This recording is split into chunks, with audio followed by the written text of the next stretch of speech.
بنەماڵەی حاجی مەسهەرە ئەو خێزانەی کە لە 11 2022 لە گەڕێکی کازیوە لە سلێمانی ماڵەکەیان تەقیەوە و 15 کەسی خێزانەکەیان بوونە قوربانی و 8 کەسی تریژیان بریندار بوون. ئەم بنەماڵەیە دوای تێپەڕینی چەندین مانگ لە ڕووداوەکە و کەوتنەوە سەرپێی خۆیان و باشبوونی باری تەندروستی بریندارەکانیان سەردانی ئەو کەسولایەن و شوێنانە دەکەن کە لە کاتی ڕووداوە کارە ساتبارەکەدا لەگەڵیاندا بوون و هاوکاریان کردوون و کەسە ئازیزەکانیان لە ژێردار و پەردووی خانووەکەدا دەرهێناوە تا ڕێزیان لێ بنێن. ئیداری شاری سلێمانی بە حکومی حیزبی هەرەکەی بە گوێرەی توانای خۆی لە زیاد لە توانای خۆی ئەرکی کێشا و هاتووە بە دەممانەوە و خەریک بۆ لە هەم لە شەوی ڕووداوەکە لە دەهێنانی ڕوفاتی شەهیدەکانمان هەم بە خاکسپاردیان هەم تەعزیەکە هەم لە هەموو بشێوەکان تیان نەبووە کە بە گوێرەی توانای خۆی خزمەتی بەو کارەساتە نەکردبێت لەبەرەوە ئێمە بڕیارماندا ئەوەی کە بۆمان بکرێ هەر شوێنێک کە بۆمان بکرێت بچینە خزمەتیان و ئەو وەفینی ڕێزنانە بگەێنین و سوپاسیان بکەین.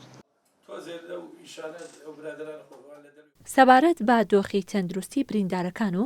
چۆنیەتی ژیانکردنیان لە دوای ڕووداوەکەوە حاجی مەسهەر سوپاسی خودا دەکات کە تەواوی بریندارەکان تەندروستیان باش بووە و گەڕاونەتەوە سەرکار و ژیانیان. لەخوا بەزیابێ دۆخمان باشات زۆر چاکین لەخوا بەزیابێ چاکن لەخوا بەزیابێ هەمویان کەوتونەوە سەر ئیشی خۆیان و سەر دەوامی خۆیان و من یەکێکم لە بریندارەکان الحەمدولیلا شکر زۆر چاکم لەخوا بەزیابێ لە فەزلی خواوە. لە کاتی ڕووداوەکەدا هەموو لایەنە پەیوەندیدارەکان و بەڕێوەبەرایەتیە خزمەتگوزاریەکان و هاوڵاتیان بە هەموو توانایەکی مرۆیی و کەلوپەل و ئامێرەوە لە ئەرکدا بوون تاوەکو تەواوی ئەو کەسانە لە ژێردار و پەردووی ڕووخاوی ماڵەکەدا بهێننە دەرەوە. بەڕێوەبەرایەتی بەرگری شارستانی سلێمانیش یەکێکن لەو شوێنانەی کە بنەماڵەی حاجی مەسهەر هەوڵ و ماندووبوونەکانی ئەوانیان لە بەرچاو گرتووە و ڕێزلێنانیان پێشکەشکردن. بەڕێوەبەرایەتیەکەش ڕایدەگەیەنێت ئەوەی لە کاتی ڕووداوەکەدا کردویانە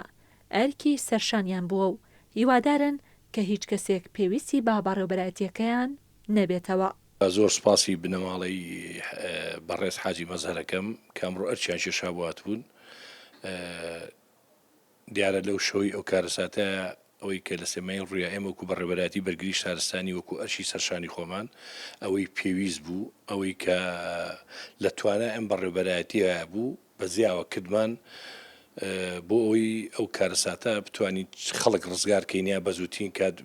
بەهانایانە بچین بە هیوایەوەی کە کارەساتی وە تووشی هیچ بنەماڵەیەک و تووشی هیچ کەسێک نەبێت لەم شارە و لەم وڵاتەیە ئێمەش وەکو بەرگری شارستانی هەر لە خۆمەوە تا هەموو کارمەندەکانمان دووبارەیەکەین و سێبارەیەکەینەوە کە ئێمە لە خزمەت هاوڵاتیانین. 11 2022 کاتژمێر 7:38 خولەکی شەو لە گەڕێکی کازیوە لە سلێمانی بەهۆی لێچوونی سیستمی غازی شلەوە خانووە سێنەهۆمیەکەی حاجی مەسهەر تەقیەوە و تەختی زەوی بوو کە 27 کەسی تێدا بوو. لە ئەنجامدا 15 کەسیان گیانی لەدەستدا کە زۆربەیان ژن و منداڵ بوون و 8 کەسیشیان بریندار بوون. ڕێزان محەممەد، کورسات نیوز، سلێمانی.